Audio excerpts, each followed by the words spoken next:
Bonjour et bienvenue dans La Niche, le podcast bienveillant sur les aventures canines. Je suis Claire et je suis ravie de vous partager aujourd'hui le 27e épisode de La Niche. La Niche est un podcast qui aborde les thèmes divers et variés qui entourent le monde canin et qui se veut bienveillant, inspirant, construit et positif. Toutes les 2 semaines, je vous partage mes conversations avec des personnes passionnées. Elles viennent raconter à mon micro les expériences et aventures qu'elles ont vécues avec leurs chiens, leurs réussites, leurs plus beaux moments, mais aussi leurs difficultés et les leçons qu'elles en ont tirées. J'en profite pour vous annoncer ici que les épisodes solo vont prendre une petite pause, mais qu'en attendant leur retour, je vous invite à me rejoindre sur Instagram, @lanicheaventure, pour participer au live qui les remplace. Aujourd'hui, je suis ravie de vous partager ma conversation avec Sarah et Pierrick.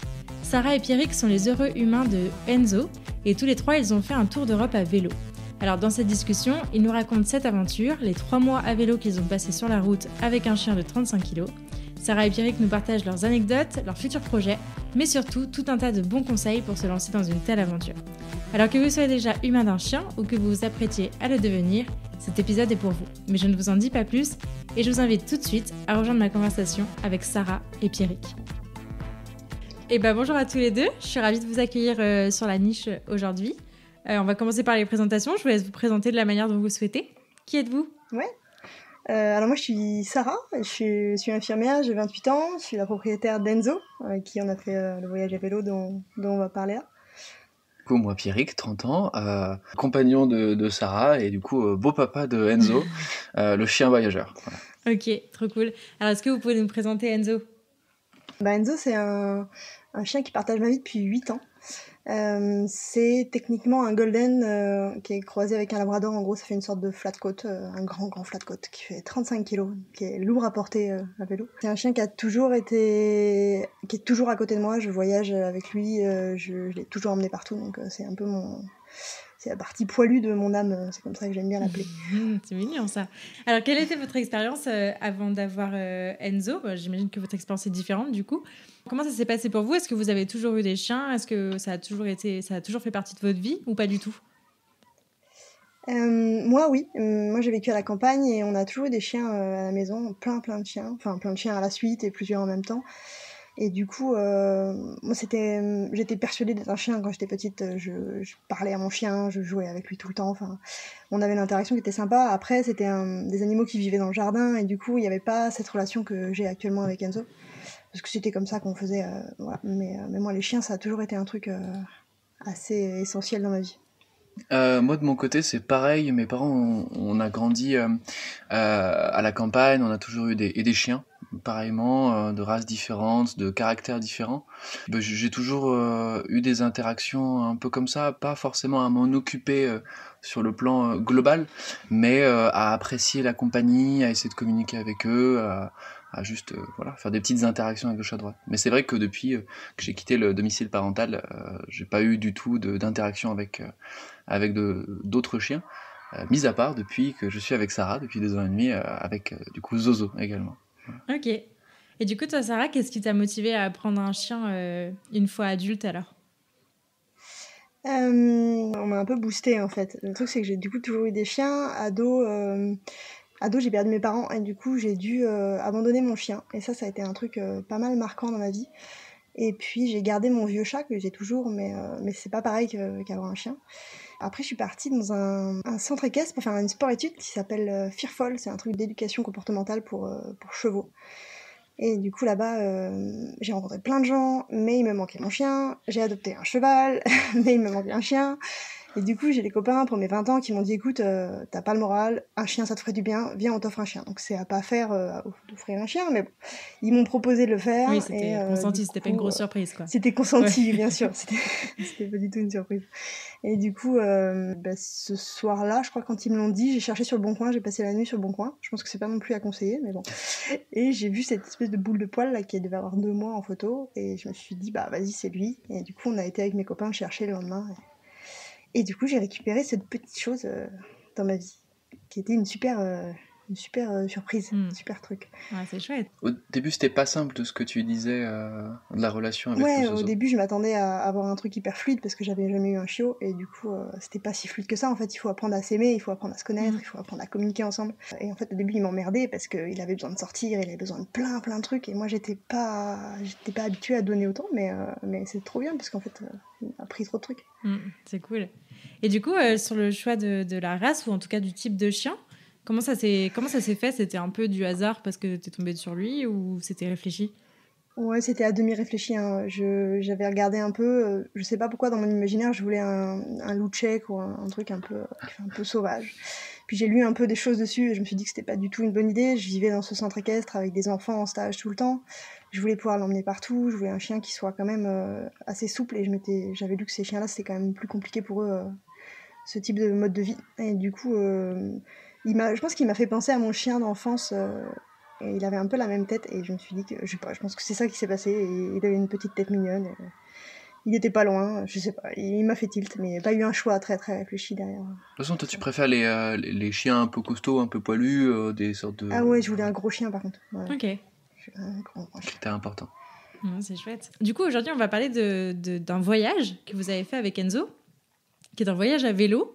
C'est un sujet dont on me parle pas mal depuis que j'ai commencé ce podcast-là. Donc, je suis hyper contente d'enfin aborder le sujet aujourd'hui avec vous. Est-ce que vous pouvez nous raconter un peu l'histoire de ce voyage? Comment ça s'est préparé et où est-ce que vous êtes allés? Racontez-nous. On est pas mal voyageurs tous les deux et du coup, on a toujours un peu des idées saugrenues et qui nous viennent un peu sur des coups de tête. Donc, on est parti à La Réunion sur un coup de tête. On a acheté un camping-car sur un coup de tête. Et du coup, un peu de temps après avoir acheté le camping-car, je sais pas pour quelle raison. Si, je sais pourquoi, parce qu'on a vu, moi je suivais sur Instagram un couple qui s'appelle 2Bike3 qui voyage avec leur bébé en Europe et je me suis dit que si on pouvait voyager avec un bébé, on pourrait très clairement voyager avec un chien. Et du coup, de là, j'ai dit à Pierrick, bah vas-y, viens, on part au Cap Nord à vélo et on emmène Zozo. Et puis on y a réfléchi et je crois qu'on est parti 3 mois après avoir commencé à parler de ça. À peu près, ouais. On a commencé à en discuter. Et en fait, les choses étaient relativement intéressantes. Elle m'a montré un petit peu ce que ces gens-là faisaient avec leurs enfants. Et du coup, au début, moi, je suis un peu le pragmatique entre toi et moi. Toi, t'es un peu la fofolle et moi, je suis le pragmatique. Et du coup, oui, peut-être. Et puis, à force d'en discuter, c'était un beau projet. Et du coup, on s'est réparti les tâches et on a mis quelques mois seulement pour faire la destination, l'équipement, pour avoir tout. Voilà. Alors je pense que c'est un voyage qui se prépare normalement sur plus que 3 mois en fait, parce que c'est déjà compliqué de trouver des vélos, du matos et tout ça, on a fait tout un peu comme des fous furieux. Mais... En parallèle de plein d'autres projets, on était... on fait plein de trucs actuellement sur des maisons, l'immobilier, on va voir des copains à gauche, à droite. En plus, on bosse aussi. On travaille en tant qu'infirmier intérimaire, donc du coup, on bosse sur plein de départements avec le camping-car et tout. Donc, c'est vrai qu'au milieu de tout ça, fallait réussir à trouver un espace pour ça. Et on a réussi finalement. Même si finalement, on l'a pas si bien préparé que ça. Une vie bien remplie quand même. Ouais, tout à fait. Ok. Et alors, vous êtes allés où? Eh ben, on n'est pas allé au Cap Nord. Parce que c'était pas possible physiquement. On s'était mis en tête qu'on ferait au moins 100 km par jour, en fait. Avec un chien et trop de bagages, on fait plutôt 50 par jour. Ce qui est déjà énorme. Ce qui est déjà pas mal, en fait, ouais. Et puis, en fait, c'est bien de prendre son temps. On ne pensait pas au début, mais en fait, c'est un voyage où il faut prendre son temps quand on voyage à vélo. Sinon, on part en avion quand on n'a pas le temps. Et puis en fait, le Cap Nord, on est parti mi-juillet et c'est pareil, c'était trop tard pour monter si haut. On pensait pas, on pouvait pas atteindre cette destination-là. Et du coup, on est monté au nord de la France. On a passé par la Belgique, par les Pays-Bas jusqu'à Amsterdam. De Amsterdam, on est monté à Hambourg en Allemagne, où on a pris un train de nuit. C'est là qu'en fait, on a décidé de partir pas au Cap Nord, mais plutôt dans le sud de l'Europe. Donc on a pris un train de nuit qui nous a emmenés à Vienne, en Autriche. Et ensuite, on est descendu en Autriche, en Slovénie, en Croatie. Et puis on a zigzagué. On a zigzagué, on a descendu une grosse part de la Croatie. Et de là, on a pris un ferry pour l'Italie. On a fait un petit bout d'Italie et on est remonté en voiture après. Il fallait qu'on remonte, donc on est remonté un peu en express. Oui, en express, avec chien, bagages, vélo, tout ça, jusqu'à arriver au sud de la France, où le voyage s'est terminé. C'était prévu la remontée ? Non, il n'y avait rien de prévu. Non. En général, il y avait peut-être une semaine de prévu à l'avance et le reste. Ouais. C'était de l'impro total. C'est de l'impro. Ok. Ouais, c'est cool. Et alors, comment, donc votre préparation, elle a été plutôt courte, mais comment vous êtes préparés concrètement? Comment on se prépare à partir, combien de temps? 3 mois, c'est ça? À vélo? Avec un chien? Ouais, 3 mois et demi. Il faut du matos. Il faut bien réfléchir à son matos. Ouais. Je pense qu'il faudrait un entraînement physique qu'on n'avait pas du tout, parce qu'en fait, on n'est pas du tout cycliste. Donc, on a posé nos fesses sur les vélos. Ça faisait longtemps qu'on n'avait pas fait de vélo. Et ça faisait mal. Et ça faisait mal, ouais. Et puis, je pense qu'il faut entraîner son chien aussi, et c'est pas du tout comme ça qu'on l'a fait. Mais en tout cas, moi, j'ai bossé plutôt sur la partie trouver le matériel pour le chien et comment faire pour que ce soit pas compliqué avec lui. T'as fait l'itinéraire aussi, et moi je me suis occupé du matériel, vélo, réparation et tout le reste, quoi, les équipements de pluie, les trucs, tout le reste. Ok. Ouais. Alors déjà, moi, je reviens sur une question. Pourquoi avoir choisi de partir en vélo? Et moi j'ai peut-être un élément de réponse. À ça. Parce que effectivement, déjà l'avion, c'est bof, surtout les longs trajets avec le chien. Ouais, moi, il n'a pas été habitué. Okay. Toi, t'es pas très à l'aise avec l'idée, et puis on sait pas trop comment ils sont traités une fois qu'ils passent. Bref. Donc ça, c'est déjà non. À pied, on l'a déjà fait. On a déjà fait pas mal de trucs séparément, en tout cas. Même à la Réunion, on a fait beaucoup de sacs à dos. Donc c'était sympa. On avait pensé à un moment faire du stop aussi. Pour tester le stop, donc peut-être ce sera le thème d'une prochaine vidéo, d'un prochain podcast qu'on pourra faire. Mais en tout cas, voilà, là on s'est dit, on veut aller loin en Europe, et vélo, c'est peut-être plus simple pour avoir du matériel avec nous. Et le côté physique aussi, le fait d'avoir une activité physique pour y arriver, pas que ce soit un peu éprouvant. Parce que le camping-car, en fait, c'est très confortable, alors que là, on avait envie un peu de se mettre à l'épreuve. De se bouger aussi et d'être acteur du voyage. Ouais, c'est ça. Autrement. Ok. Et alors, en termes d'équipement, qu'est-ce qu'il faut prévoir? Enfin, j'imagine qu'on part pas avec son vélo qu'on a là pour tous les jours pour faire des petits trajets, les trucs qu'on prend 2-3 fois, 2-3 fois par an. Alors du coup, au niveau du vélo, il faut déjà des vélos un peu particuliers, effectivement. C'est pas si compliqué dans le sens où il faut juste un cadre, l'armature du vélo qui soit solide, en général en acier, quelque chose bijou chouette. Il y a plein de modèles qui existent. Il faut que la transmission du vélo, elle soit plutôt faite pour les monter. Parce qu'en descente, dans tous les cas, avec un chien derrière, ou même des bagages, on va vite. Donc c'est pas un souci d'aller vite en descente, c'est surtout de pouvoir monter tout le pactage en montée. Et il faut des jantes solides aussi. Voilà. Après, chacun trouve son truc, mais moi je me posais la question du cadre en alu. Est-ce que on peut faire un truc en carbone? Je pense que c'est pas possible. En alu, j'ai quelques doutes, mais voilà. Et surtout pas de suspension. Voilà, on évite les VTT sortis du garage, parce qu'en fait, sauf si on peut bloquer les suspensions à chaque coup de pédale vont absorber une partie de la force qui est mise dans. Donc ça va nous faire pédaler beaucoup pour eux. Ok. Parce que ce que tu décris, c'est valable pour nous qui avions 50 kilos de remorque et de chien, plus combien on avait, à peu près 30 kilos chacun sur les vélos. Moi, je crois que avec le chien, enfin tout ce que je tractais, je crois que j'étais à quoi, 110. Ouais, c'était dément. C'est pas du tout raisonnable en termes de quantité. Ça faisait à peu près 2 fois mon poids. Ouais. Et toi, Sarah, t'étais à 20 kilos en moins, peut-être, un truc comme ça. Ouais, enfin, bref. Mais parce qu'on n'avait pas tous les équipements de fou, on avait une énorme tente qui était beaucoup trop lourde, on avait des trucs pas adaptés. Et donc Enzo, il était où pendant ce voyage? Genre, est-ce qu'il vous suivait à pied? Est-ce qu'il était avec vous sur le vélo? Comment ça s'est passé? Alors Enzo, il avait sa remorque de Prince, donc il était beaucoup derrière nous. Sur les 50 km par jour, il était la majorité du temps dans la remorque, et il devait courir 3-4 km, mais c'est pas un grand sportif, Enzo. Il a des petits soucis à la hanche en plus, donc on pouvait pas non plus demander des efforts disproportionnés. Puis en fonction des routes, il y a des routes plus ou moins adaptées pour le faire courir à côté. Donc on le faisait... Après, il était constamment avec nous, donc c'est vrai qu'il avait son temps d'extérieur, mais on le faisait courir un peu quand même. Parfois dans les montées, pour se soulager un peu du poids de... Mais sinon, donc, il avait une grande remorque, et j'ai mis beaucoup de temps à la trouver, parce qu'au début, on m'avait orienté sur des remorques pour enfants, qui sont pas mal, mais pour des petits modèles de chiens. Peut-être pour le tien, ça serait adapté. Mais avec un chien de 35 kilos, bah, en fait, il faut un truc qui puisse tenir la route, qui bascule pas sur le côté, dans lequel il puisse se mettre debout, que ça touche pas son garrot, qui se retourne, qui se couche. Ça fait une grande remorque. Ça fait une grande remorque, ouais. Et donc, on a trouvé une marque qui s'appelle Cruiser, qui est une marque allemande, qui fait même des plus grosses encore que celles qu'on a, pour les gros chiens. Et du coup, elle était vraiment bien parce qu'il pouvait être à l'aise dedans, en fait. Et il a vite trouvé sa place là-dedans. Il y avait plein de fenêtres aussi, devant, au-dessus, derrière, il avait plein de trucs où il pouvait voir tout autour. Donc ça, vraiment, dans les descentes, ça le faisait vraiment kiffer, c'est d'avoir les oreilles au vent. C'est vrai. Genre, vraiment, c'était son kiff. Ah, c'est cool, c'est trop bien. Ouais. Après, si je peux conseiller des trucs sur la remorque aussi, je conseillerais qu'elle soit pliable, parce que c'est quand même très pratique. Même pour le train, si vous avez envie de vous prendre un B&B pour souffler, bah, en fait c'est très pratique de pouvoir la plier. Je dirais même juste obligatoire, parce qu'il y a des trains, des compagnies de train, même je pense la majorité vont pas accepter en fait, parce que si on vient avec les vélos, plus les bagages, plus le chien, et encore à deux, si en plus on vient avec une remorque pour gros chien qui se plie pas, ils vont vous dire niet, en fait vous rentrez pas, c'est pas envisageable. Donc c'est obligatoire d'avoir un truc qui se plie.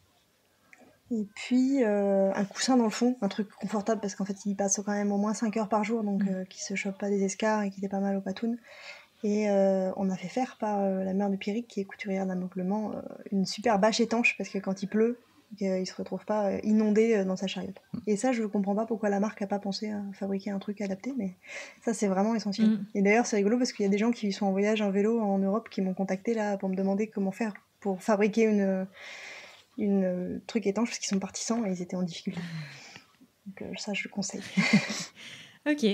Est-ce que niveau équipement, il y a d'autres choses à prévoir au-delà des vélos et de la remorque ? Il faut évidemment le carnet de vaccination à jour, parce que sinon on passe pas aux frontières. Nous on avait une grosse trousse à pharmacie pour Enzo, peut-être même plus grosse que pour nous, parce qu'en fin de compte les cliniques vétérinaires elles sont pas trouvables partout.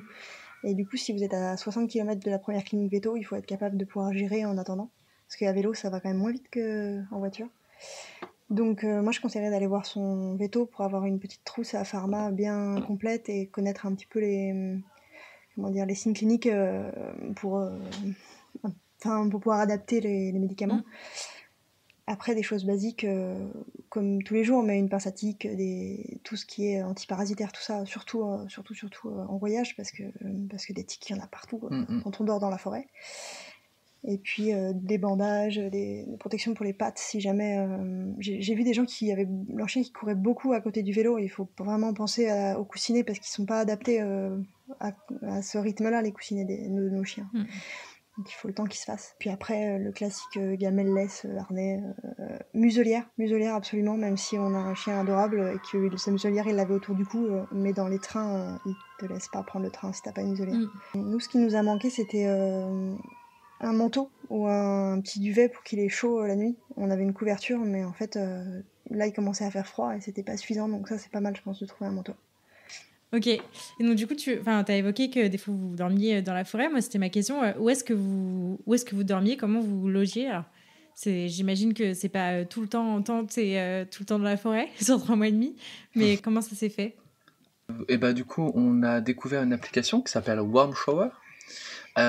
Qui est vraiment super cool. Ça te permet de dormir chez les gens qui sont inscrits. C'est le même principe que Couchsurfing, mais pour des personnes qui font du vélo. C'est ça, c'est principalement pour les cyclistes. Donc c'est des cyclistes qui dorment chez les cyclistes. Donc ils sont habitués à toutes les problématiques, comme la difficulté de prévenir en avance pour les voyages, etc. que tu vas faire. Donc c'est une très bonne application qui est surtout très développée dans le reste de l'Europe. Belgique, Pays-Bas et je pense Allemagne, ça doit fonctionner vraiment fort. Dans les pays où ils font du vélo, quoi.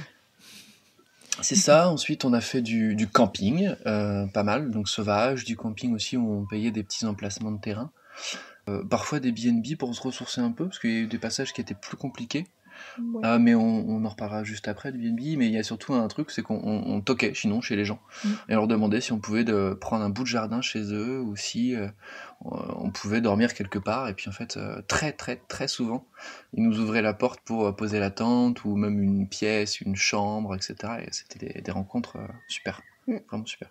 Et même dans des pays où on parlait pas la langue, et où en fait on a dormi chez des gens qui nous ont ouvert leurs portes, et on a dormi dans le lit de leur fille, je crois. Et en fait on parlait pas, ils parlaient slovène et nous on parlait français et anglais, donc c'était rigolo. Mais ouais, c'était des belles rencontres. On a mangé du pâté le matin. Du pâté au petit-déj, Pâté au c'était petit-déj. Mais non, ça c'est un truc qu'on n'a pas osé faire au début, et en fait quand on a découvert qu'on pouvait toquer aux portes pour demander l'hospitalité ou même demander de l'eau en fait, et ben ça nous a changé la vie, et c'est devenu même presque le pourquoi on faisait ce voyage. En fait, je pense qu'au début on savait pas pourquoi on faisait ce voyage, on savait pas trop ce qu'on cherchait, et en fin de compte on a trouvé ça, c'est pour rencontrer des gens en fait. C'était vraiment top. Au début on voulait effectivement aller au Cap Nord, c'était le truc du ça va être top, défi physique, c'est super joli, et en fait petit à petit comme on a dû ralentir la cadence ou s'obliger à ralentir la cadence qu'on s'imaginait avoir, et ben en fait quand on a découvert ça a été une révolution. On s'est dit mais en fait c'est ça, c'est de la relation humaine en fait, on va juste kiffer et présenter Zozo à plein de gens et juste voilà, aller au fur et à mesure. Ah, c'est cool. Globalement, est-ce que la présence d'Enzo dans ce voyage-là a pu à certains moments être bloquant? Je pense à des voyages, à des transports, puisque tu as dit tout à l'heure que vous preniez le train. Est-ce qu'il y a des moments où c'est pas passé, où ça a failli pas passer, où ça a été un peu plus compliqué? C'était qui tout double, je pense, parce qu'il y a des fois où on a été hébergé juste parce qu'on avait le chien. Parce qu'en fait, les gens, ils adoraient les chiens et ils l'avaient vu en photo et ils voulaient le rencontrer. C'était marrant parce qu'il était accueilli comme un roi, c'était très très drôle. Parfois on nous posait pas mal de questions en amont, genre est-ce qu'il est sage, est-ce qu'on essayait de le présenter en disant qu'il était calme et sage et posé, et donc on sentait que ça freinait un peu, mais en fait souvent il disait oui. Après il y a eu plein de non-réponses, donc on a peut-être eu des non-réponses à cause de ça, mais ça on le saura jamais. Pour les B&B ça a jamais posé de soucis, et moi je l'emmène souvent en B&B de manière générale, et en fait ça c'est jamais été un problème. Et dans les trains, c'est plus compliqué parce que toutes les compagnies n'acceptent pas les chiens. Il y a des compagnies où c'est payant, on peut pas réserver en ligne souvent pour les chiens, il faut appeler la compagnie. Sauf que quand t'es en Croatie, appeler en croate, c'est quand même vachement moins rigolo. Donc on a eu un peu de difficulté avec ça. Et puis parfois il faut réserver la cabine entière, parfois on n'a pas le droit de réserver une cabine, il faut être sur le pont pour un ferry par exemple. Donc c'est vraiment à la tête du client, quoi. Enfin, c'est compagnie dépendante. Et puis parfois, c'est refusé en fait. On savait pas comment remonter au début de la Croatie. Et en fait, pour prendre des trains en Italie, il y a plein de compagnies où on peut pas prendre de train avec un chien. Donc ça limite fortement le. Ouais. Soit tu prends le vélo, soit tu prends le chien. Mais il n'y a pas vraiment de tarif où tu prends les deux avec toi. Ouais. Voilà. Ok. Donc il faut être un peu vigilant. Et puis l'avion, ce qu'on disait, c'est que souvent, ce que font les voyageurs à vélo, c'est qu'ils se font rapatrier un peu en avion quand ils en ont marre. Quand ils sont en Turquie et qu'ils ont envie de rentrer. Avec un chien, on peut pas faire ça, ou alors il faut se faire livrer une caisse de transport. Oui, c'est d'autres choses, ouais. C'est compliqué. Donc, pour le retour, il faut l'envisager différemment, en tout cas. Ouais, ok. Est-ce que tout le monde peut faire un voyage comme ça ? Oui, je pense que tout le monde peut faire un voyage comme ça, avec plus ou moins d'entraînement en fonction de vos capacités physiques et puis des capacités mentales, parce que mine de rien, mentalement, il faut quand même faut tenir. Il y a des jours où c'est pas évident. Ça devient un quotidien en fait. Ça devient un quotidien qui est pas tous les jours rigolo. C'est pas juste l'aventure tout le temps. C'est l'aventure les 15 premiers jours et ensuite c'est la réalité tout le temps, de pédaler, de trouver un endroit où dormir. Donc il faut avoir un peu plus ou moins d'entraînement mental pour ça. Et puis c'est pareil pour le chien. Je pense que nous on a un chien qui est très habitué à bouger avec nous et qui est vraiment souple en fait. Enzo il est hyper adaptatif. Donc ça a été très simple pour lui. C'est pour ça qu'on ne s'est même pas entraîné d'ailleurs en amont, c'est que je savais que ça passerait pour lui. Mais je pense que c'est pas le cas pour tous les chiens. Je pense qu'il y a des chiens pour qui ça doit être très stressant, très. Donc là, ça nécessite une préparation autre de peut-être plusieurs mois en amont pour habituer le chien rien qu'à la remorque. Il y a plein de gens qui me disent qu'en fait, rien que mettre leur chien dans la remorque, c'est la croix et la bannière. Donc nous, ça l'a été les 2 premiers jours. On a beaucoup récompensé quand il était dedans. Et puis en fait, au bout de 2 jours, il a compris que c'était le moyen pour nous suivre. Et du coup, il y avait pas. Enfin, c'était. Je lui dis hop, tu montes, et il montait. C'est devenu sa cabane. Et petit à petit, il y a un entraînement qui se fait en fonction de ce que tu lui proposes aussi. Au début, il monte dans la remorque et tu récompenses. Et en fait, il dit ok, trop cool, j'ai des récompenses quand je monte. Et après, quand il voit qu'il va passer plusieurs heures, jour après jour dedans, il y a des comportements qui changent aussi chez lui. Et du coup, c'est un entraînement un peu perpétuel en fonction de la saison. Est-ce qu'il pleut et dans ce cas-là, il y a la bâche par-dessus, ce qui est un autre environnement pour lui que quand il fait beau et qu'il a la tête dehors. Donc continuellement, en fait, on doit réapprendre et se réadapter avec le chien aux conditions du voyage.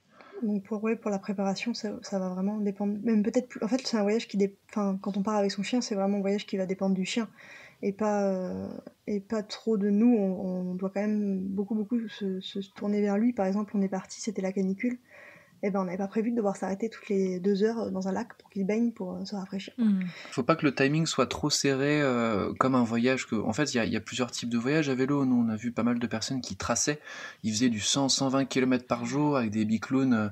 Ils étaient ultra légers. Ils passaient 8 heures sur le vélo à fond la caisse. On peut pas faire ça avec le chien. Même si on est très bon, enfin, physiquement parlant et tout. Le chien, lui, s'il y a un truc qui l'embête, il va falloir trouver une solution, et si ça veut dire faire des crochets à gauche, à droite, il va falloir les faire. Donc vraiment, c'est au rythme du chien qu'il faut anticiper ce voyage. Ouais, et puis il comprend pas en fait, c'est ça quand même le constat qu'on a fait, c'est qu'il comprend pas que tous les jours on bouge. Alors il finit par trouver une sorte de rythme dans ce non-rythme.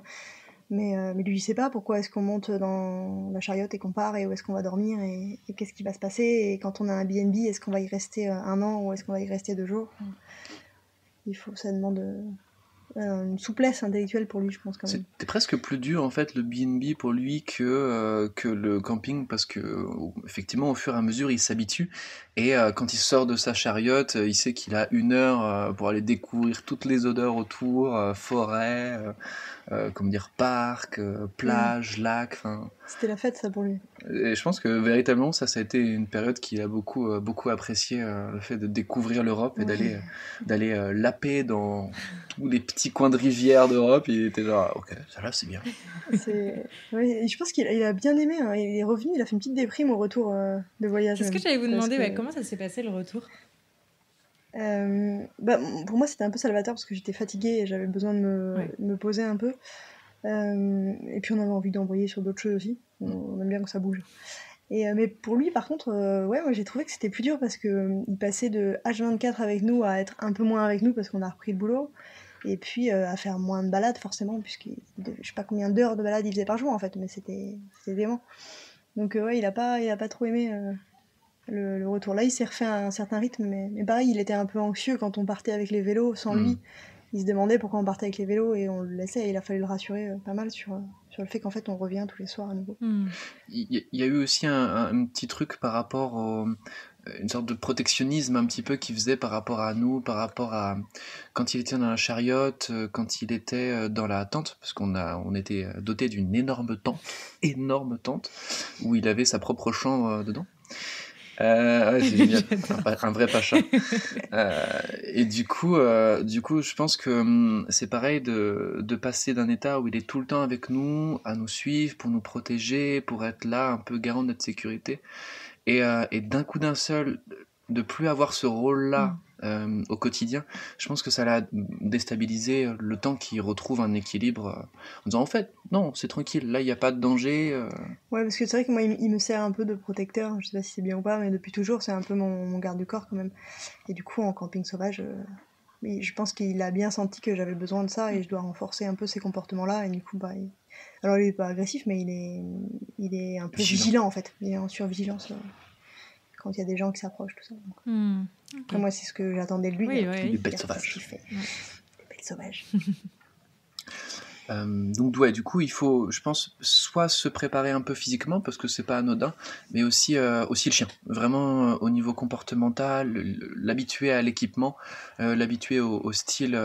C'est important de réfléchir à qu'est-ce qui vont être les points par rapport au caractère de l'animal, qu'est-ce qui peut éventuellement le plus le déstabiliser, et essayer de travailler là-dessus en amont pour limiter les risques et les soucis au début du voyage.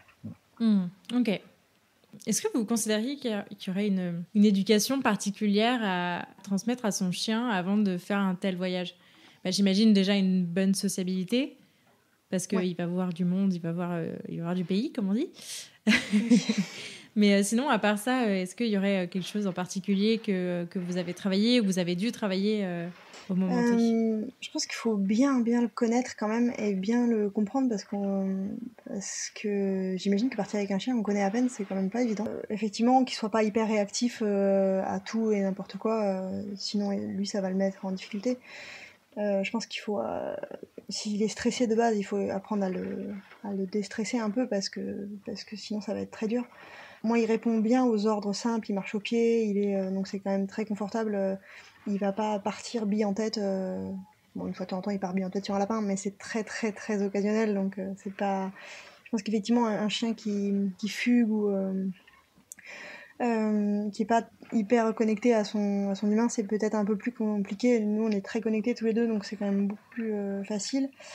Lui apprendre à marcher à côté du vélo et à être hyper rigoureux là-dessus. Je pense que moi, j'ai vraiment été hyper rigoureuse pendant tout le voyage, à pas du tout l'autoriser à quand il est à côté, parce qu'en plus, il est en liberté. Moi, je suis tout le temps en liberté avec lui. C'est un choix que j'ai fait et du coup même en vélo il était libre à côté et du coup il y a que ma voix qui va l'orienter sur il faut attendre et du coup il faut être hyper rigoureux et hyper avoir un bon timing pour que ça matche bien parce que sinon c'est un coup à ce qu'il se fasse bigner par une voiture. Bah oui. Donc vraiment la marche au pied et la marche à côté du vélo et le fait de s'arrêter et tout ça, je pense que ça c'est un truc essentiel pour un voyage à vélo.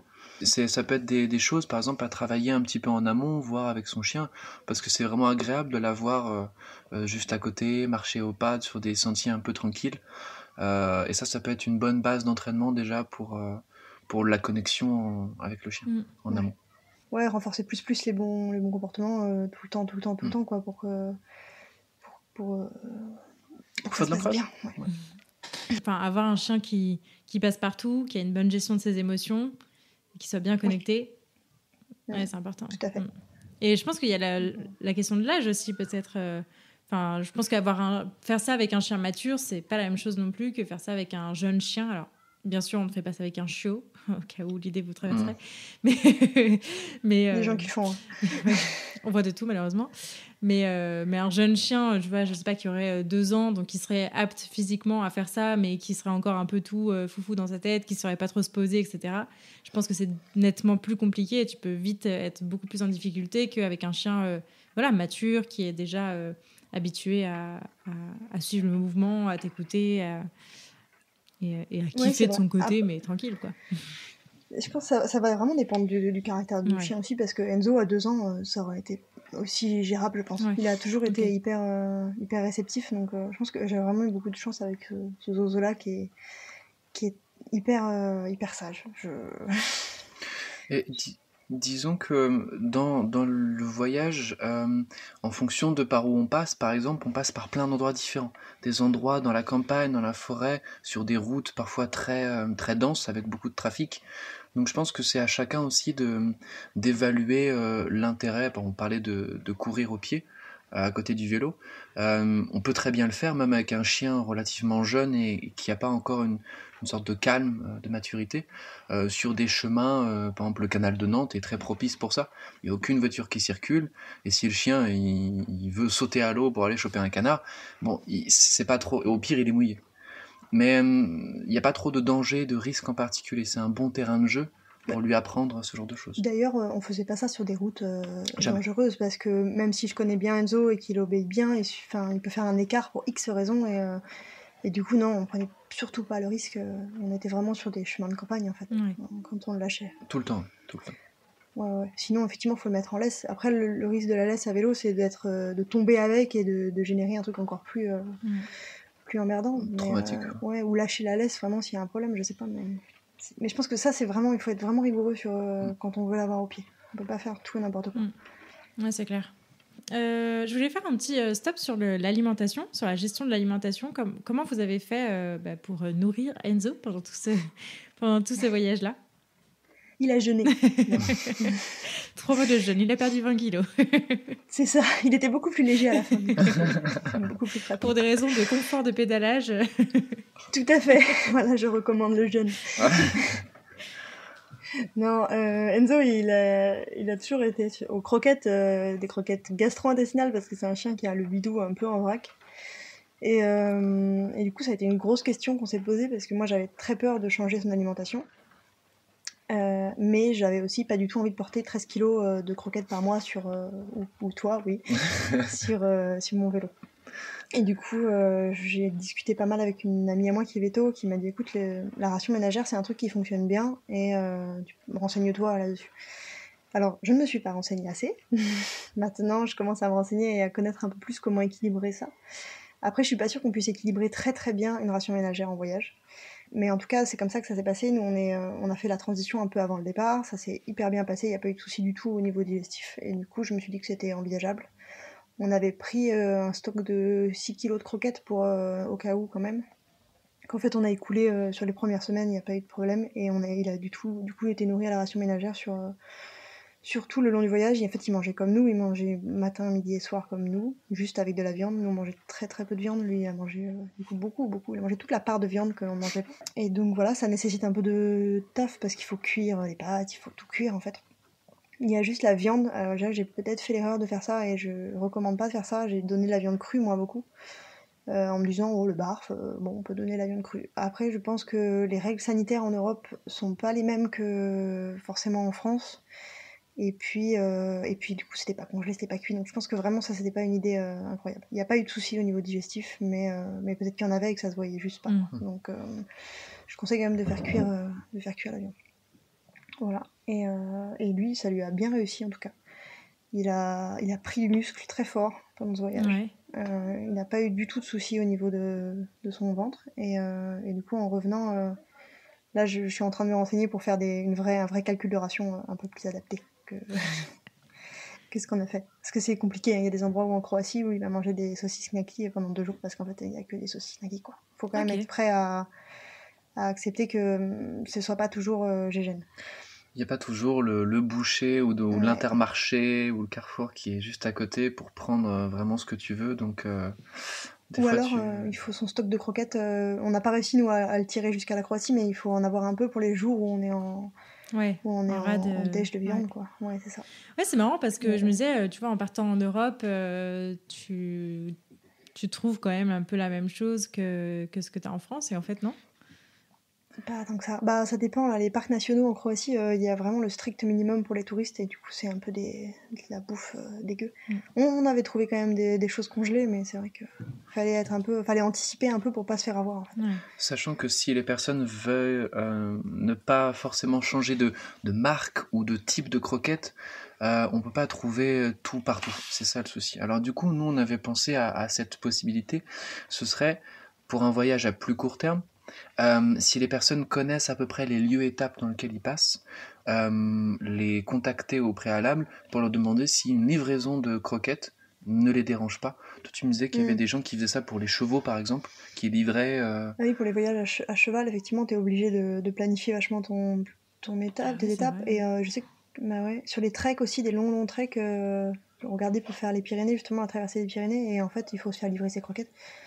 Et donc ça, c'est possible, mais on n'avait rien planifié, nous, on n'avait pas du tout envisagé de faire ça comme ça, mais effectivement, on peut se faire livrer, je pense, de temps en temps. C'est une autre possibilité pour les personnes qui ont vraiment trop peur de mal faire à ce niveau-là et de changer l'alimentation pour quelque raison que ce soit.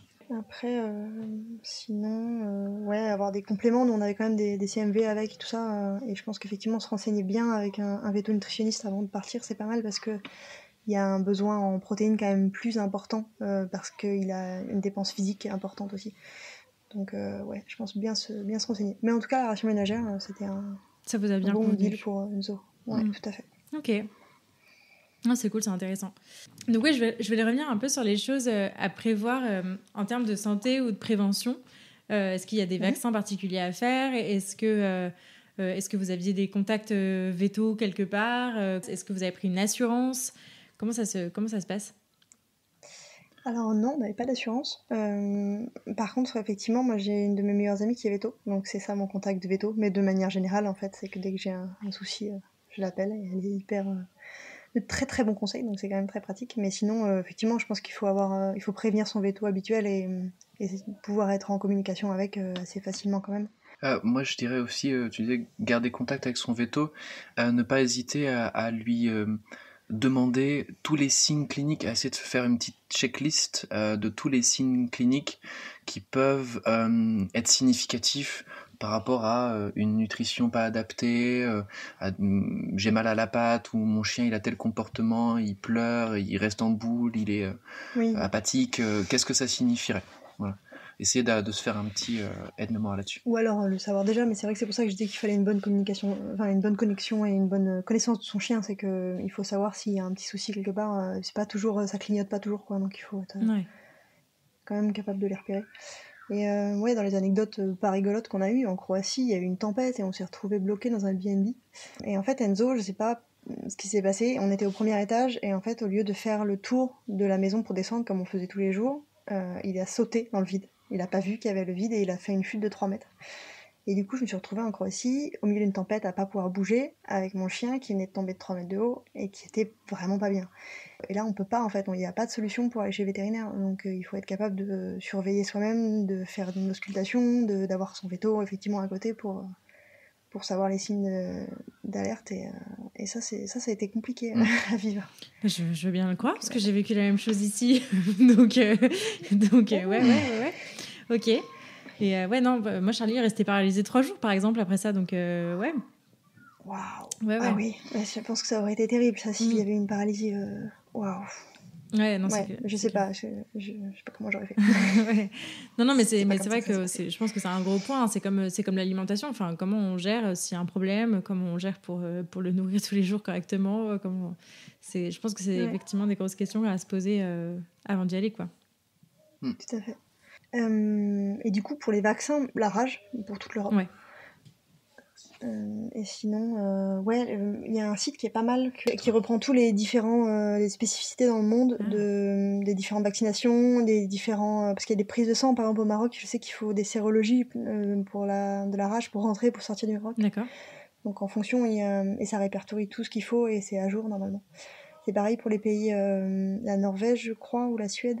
C'est pour ça que j'ai pas les infos précises, mais il faut certains types de vermifugation avant d'y aller. Et il faut que ce soit fait par un vétérinaire, que ce soit tant de temps avant d'y aller, enfin c'est très précis. Et du coup ça reprend tout, ce site-là il reprend tout. Et c'est pas mal parce qu'en fait on peut effectivement pas faire tout et n'importe quoi. Ça s'appelle Anivet Voyage. Okay. Et normalement c'est fait par des vétos et c'est pas mal. D'accord, ok. Bah, je mettrai ça dans les barres d'infos pour ceux que ça intéresse. C'est bon à prendre. Ok. Et les conseils médicaux que je pourrais conseiller, c'est quand même de faire un bilan sanguin avant de partir. Parce que s'il y a un gros problème, il va probablement se voir pendant le voyage, donc c'est bien d'anticiper. Et puis moi, je conseillerais une séance d'ostéo avant le voyage et une séance d'ostéo après le voyage. Parce que, mine de rien, physiquement, quand même, c'est traumatique. Et moi, désolé, on a trop de trucs à dire, mais apprenez à reconnaître les bons cacas des mauvais cacas de votre chien.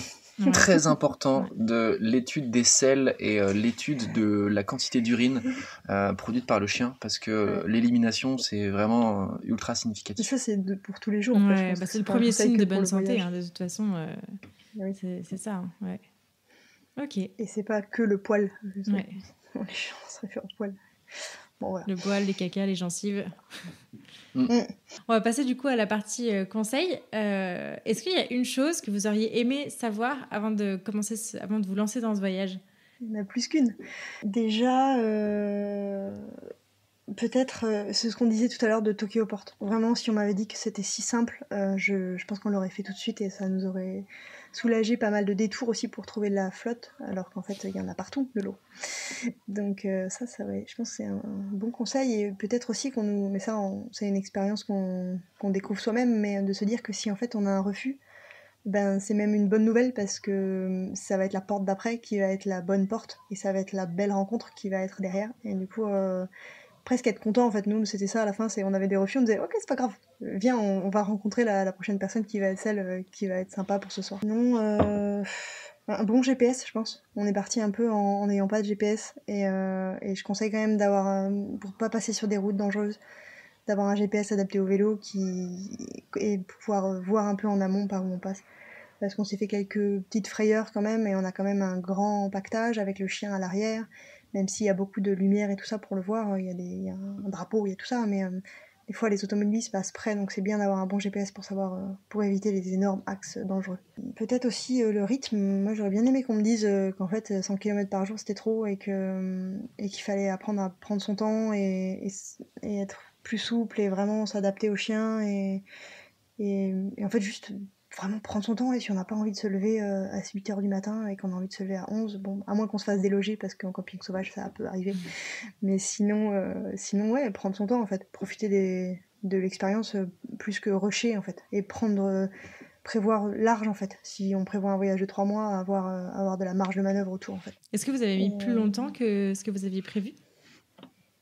Non, on avait prévu 3 mois à peu près, donc on a fait un peu plus, mais on savait pas trop. À un moment donné, on s'est dit, ouais, on part pour 6 mois. En fin de compte, non, on part pas pour 6 mois. C'était très bien 3. Mais on n'avait pas trop de timing, on s'était dit qu'on verrait. On n'avait rien qui nous pressait à rentrer. Donc, ok. Moi, ce que j'aurais bien aimé savoir avant le départ, c'est... En fait, il y a eu une grande discussion avec Sarah, même plusieurs en fait, par rapport à est-ce qu'on prend le chien ou pas pour faire le voyage. Ouais. Moi, comme en plus, du coup, on n'est pas cycliste, j'avais de fortes appréhensions à faire ce voyage, surtout quand je voyais les dénivelés qu'il y avait au Cap Nord, enfin pour rejoindre le Cap Nord. Ça monte beaucoup, donc j'étais pas du tout serein à l'idée de devoir porter le chien. Et tous les bagages. Donc au début on était parti du principe de pas le prendre avec nous. Finalement elle est revenue à la charge. Je sais pas si on peut appeler ça convaincre, mais en tout cas elle a obligé, imposé à prendre le chien. Et 3 mois et en sans fait, son chien quand même. Bah oui, hein, ah voilà. je suis d'accord. Je suis d'accord, j'entends. Et en fait je pense que on s'est laissé, je crois, jusqu'à Lisieux ou un truc comme ça, de Brest à Lisieux, pour décider si c'était possible ou pas. Et ce que j'aurais bien aimé savoir en fait au départ, c'est que oui, c'est possible. En fait, nous, on n'est pas plus sportifs que les autres, on n'a pas d'entraînement particulier, mais en fait, c'est possible. Même avec un chien de 35 kilos, même avec plein de bagages, c'est possible. Il faut juste peut-être repenser les conditions du voyage. Il faut peut-être repenser le rythme du voyage, mais en fait, tout est possible. On peut aller au Cap Nord avec son chien de 35 kilos. Alors, si ça nécessite, dans les grandes montées, de le faire descendre de la chariote et de pousser son vélo à côté, et si c'est ça le prix à payer pour emmener son chien, tu le fais. Voilà. Mais c'est possible. Alors, ouais, moi, quand même, de base, c'est moi qui, je suis un peu fière, et du coup, je dis, je m'en fous, j'emmène mon chien, je porte mon chien, et donc j'ai porté mon chien une journée. Voilà, waouh. Et en fait, on avait beaucoup de bagages au début, beaucoup trop, qu'on a renvoyé au fur et à mesure. Ouais. Et ça, pour le prochain voyage, on aura une tente plus light, on aura des choses plus adaptées. Et du coup, moi, dans les montées, parfois, je me faisais tirer en arrière, en fait, mon vélo, il repartait en arrière. Donc, donc faut quand même être prêt, effectivement, à descendre et à pousser son vélo. Et c'est arrivé qu'on pousse les vélos à deux, en fait, même. On a des vidéos, nous, en Croatie, en train de faire courir le chien et de pousser le vélo à deux pour réussir à faire monter dans une côte à, je sais pas, à 20% au moins. Ouais.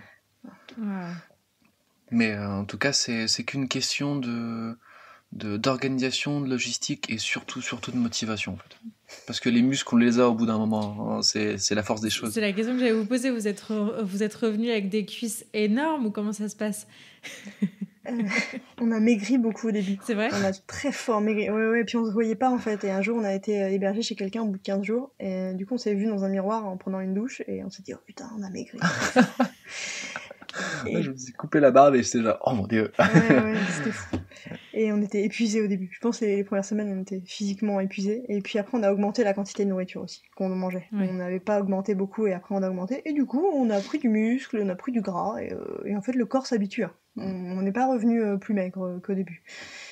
non, on était bien. Un peu plus On musclé, avait mais... des bons cuissots, ouais. un peu plus musclés, mais en Mm. fait, vraiment, le corps s'habitue à l'effort. Ok. Pareil pour le chien. Très vite, il a aussi gagné en endurance, gagné en vivacité, en dynamisme.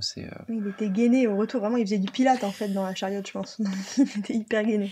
Il avait des quoi il avait le cucu. On regarde le cucu et était mais un bodybuilder quoi, un bodybuilder du cucu. Et on se disait mais waouh, c'est fou quoi. Il a dû faire des squats en secret dans la chariote. C'est drôle. Parce qu'il était debout dans la remorque. Ouais, il était beaucoup debout, Ah ouais, il d'accord. regardait ce qui se passait, et du coup, il devait, Du coup, il devait l'équilibre... contracter. Ouais, c'est marrant. C'est ça. Est-ce que vous avez des prochains projets de prévus? D'autres voyages qui arrivent avec Enzo? Prochain projet de voyage avec Zo, bah... Pyrénées. Alors oui, on aimerait bien traverser les Pyrénées à pied, Ouais. mais physiquement, je sais pas, là, il faut qu'on le réentraîne, parce que pour le coup, il a perdu en muscle, nous aussi d'ailleurs. Mais ouais, ça pourrait être sympa de faire la traversée des Pyrénées avec lui. Là, c'est pas un projet qui est imminent, parce que j'ai mon vieux chat en fin de vie, donc j'ai envie de passer du temps avec elle. Mais du coup, on a quand même un camping-car, donc on voyage quand même un peu en camping-car. Et puis peut-être un jour monter au Cap Nord. Peut-être l'année prochaine monter au Cap Nord à vélo. Faudra le faire J'aimerais quand bien même. quand même le faire. Il va falloir le faire. Donc ouais, ça ce serait chouette. Et puis on parlait aussi mais ça c'est dans le projet un peu plus lointain, mais le Japon à vélo aussi, ça nous ferait marrer. Ah ouais. Mais alors il faut voir comment emmener Enzo au Japon. Soit on y va à vélo, mais il nous faut du temps. Soit on l'emmène en avion et on voit comment ça se passe en avion avec lui, mais pour l'instant je suis pas convaincue pour l'avion. Ouais. Peut-être existe-t-il des cargos qui, de traversée en traversée, atteignent le Japon en partant de Brest ou autre. Peut-être. Écoute, le message est passé. Si auditeurs, vous qui écoutez, avez cette info, n'hésitez pas à nous écrire. Capitaine de la marine marchande, je lance un appel. Voilà. Si vous allez au Japon. Ça ce serait chouette. C'est ça. Bon après... Oh, c'est cool. Des beaux projets qui arrivent. Je vais maintenant vous poser la question signature de ce podcast. Qu'est-ce que ça vous a appris, ce voyage avec votre chien? Qu'est-ce que ça a changé à votre relation? Moi, ça m'a appris mais je le savais déjà, mais que je peux pas voyager sans lui, que je peux pas le laisser si longtemps. Mais bon, ça, c'est pas une nouveauté. Je pense que c'est toi qui t'as appris pas mal, ça t'a appris pas mal de choses sur qui il était, parce qu'en fait, vous vous connaissiez, mais un peu moins bien. Je pense que tu le connais beaucoup mieux maintenant. Ouais, déjà d'avoir à tirer le gros loulou, c'est à comprendre en fait qu'il est aussi, il est pas juste une contrainte. C'est un élément vraiment ultra significatif du voyage. C'est presque une raison d'être du voyage où quand toi t'es crevé, t'as ta conjointe partenaire qui est crevé et ça se passe pas bien, et là t'as le chien qui est genre il fait le foufou. Ça, c'est juste ça, c'est le baume au cœur quoi. C'est l'objectif de la journée, c'est de voir le chien qui fait le con dans un lac, dans un truc, c'est top. C'est vrai que ça m'a fait tenir, moi, effectivement, de l'avoir. Je pense que j'aurais tenu moins longtemps s'il n'y avait pas eu le chien. C'est mon moteur un peu, Zozo. Donc ouais, il m'a boosté pas mal. Et je pense que ça a catalysé un truc aussi, c'est que depuis que je l'ai, j'apprends à me remettre en question, parce qu'en fait, je me rends compte que toutes les difficultés que je rencontre avec lui, elles viennent pas de lui. Il a pas de malveillance, ce chien. Et c'est moi qui suis à côté de la plaque et qui interagis pas comme il faut avec. Et du coup, là, c'était encore plus le cas. Dès qu'il y avait une petite difficulté, ça nécessitait que je me remette en question. Alors, j'ai pris le rythme, je sais faire, maintenant je me remets en question. Mais du coup, là, c'était un peu récurrent, donc c'était intéressant. Et surtout, c'est difficile dans la fatigue, dans la pression, dans toutes les difficultés du voyage, de devoir être aussi alerte et aussi continuellement bienveillant face au chien qui te dit oh, j'ai envie de sortir, j'ai quand même envie de sortir. Toi, tu es sur une route où tu galères parce qu'il y a beaucoup de voitures, ça monte très fort, tu as mal aux pattes, il pleut. Il faut que tu lui dises oui, mais en même temps, c'est normal. Il a le droit d'exprimer son truc. Parce qu'il comprend pas du tout, en fait. Il comprend pas ce qu'il fout là-dedans. Donc... Lui, il subit. Il pédale pas. Et voilà, il faut... il pédale pas. En plus il pourrait peut-être pédaler un peu. C'est ça, les conseils pour le prochain voyage, c'est lui mettre un petit vélo à l'arrière de l'autre. Quand même. Dynamo, mais c'est ça, au moins que ça fasse dynamo, ouais, quelque chose. Que ça recharge les batteries, quoi, quand même. La mise. Donc, ça demande beaucoup de patience, de retour sur soi Et je pense que le voyage globalement c'est ça, c'est essayer de se comprendre mieux, de comprendre mieux les autres et de devenir une meilleure personne. Moi, il m'a appris plein de choses à ce niveau-là, effectivement. On passe beaucoup de temps tout seul, en fait, sur son vélo à penser à plein de choses. Et du coup, ça m'a fait avancer sur plein de trucs perso où j'avançais pas. Et ça fait prendre du recul et pas mal de une plus grande perspective sur les problématiques. Du coup, c'est pour ça aussi qu'on est rentré, c'est qu'il fallait régler les problèmes que j'avais laissés de côté. Et... C'est beau. Tu te moques de moi. Oui, c'est vrai. Donc ouais, moi ça a pris plein de trucs, j'ai adoré ce voyage et j'ai hâte de repartir à vélo. Ouais. C'est trop cool, ça donne vraiment... C'est hyper inspirant ce que vous nous racontez là. C'est trop bien. Est-ce qu'il y a des ressources que vous aimeriez partager à nos éditeurs ? Ouais, moi j'ai eu pas mal de conseils d'une voyageuse qui s'appelle Amandine Lambert, qui est partie avec Djali, son chien qui nous a quittés là, il y a quelques mois, mais elle est partie au Cap Nord justement, et je crois qu'elle a beaucoup voyagé. Et elle a écrit un bouquin qui s'appelle Voyage sous la constellation du chien, et elle a un blog. Alors j'avoue que j'ai pas encore lu le livre, mais en tout cas je pense qu'il est intéressant parce qu'il doit y avoir plein de conseils sympas à prendre dedans. Et sur son blog il y a plein de trucs. Et puis elle est accessible, donc elle a plein de bons conseils à donner. Et aussi c'est une personne qui a un blog qui s'appelle Mélanie, et son blog s'appelle Le Chien Voyageur. Elle a un Insta aussi, où elle publie des conseils sur comment voyager avec son chien, où est-ce qu'on peut prendre le chien, où est-ce qu'on peut pas, est-ce qu'il y a des conditions. Donc ça c'est pas mal. On a fait un article sur son site qui reprend un peu les infos aussi. Et donc ouais, je conseillerais ça peut-être. Ok, voilà. Ça marche. Bon, bah trop cool. Où est-ce qu'on redirige les auditeurs qui souhaiteraient suivre vos prochaines aventures ? Moi je publie sur Instagram, sur mon compte perso, qui doit s'appeler s.lou.lou. Ouais. C'est pas un truc très, très pro, mais c'est sympa parce que du coup, quand on voyage, nos familles nous suivent et nos copains nous suivent. Donc, s'ils veulent suivre, on publie pas mal de trucs là-dessus. Et puis, s'il y a d'autres questions auxquelles on n'a pas eu l'occasion de répondre et qui pourraient correspondre à ce qu'on expliquait sans étayer là, dans le podcast, je pense que tu te feras un plaisir de répondre aux questions s'il peut y en avoir. Souvent, j'ai des questions et du coup, je prends le temps de répondre, donc ouais, carrément. Ok, ça marche. Et je ferai relais de questions si besoin. Ça marche. Oui. Ok. Et merci beaucoup à tous les deux, Sarah et Pierrick. Merci beaucoup d'être venus sur la niche nous raconter tout ça. Et puis à bientôt. À bientôt. À bientôt. Salut. Plaisir. Merci beaucoup de vous être rejoints à ma conversation avec Sarah et Pierrick et de l'avoir écouté jusqu'au bout. J'espère que ce nouvel épisode vous a plu. Et si c'est le cas, je vous invite à en parler à des amis qui le pourraient aider et à le partager sur les réseaux sociaux en nous taguant @s.lou.lou et @lanicheaventure. Si vous souhaitez soutenir ce projet, vous pouvez aussi me laisser une note et un commentaire sur la plateforme que vous utilisez pour m'écouter. Ça aide beaucoup le podcast à se développer. Pour enrichir votre écoute, n'hésitez pas à visiter mon site laniche-aventure.fr.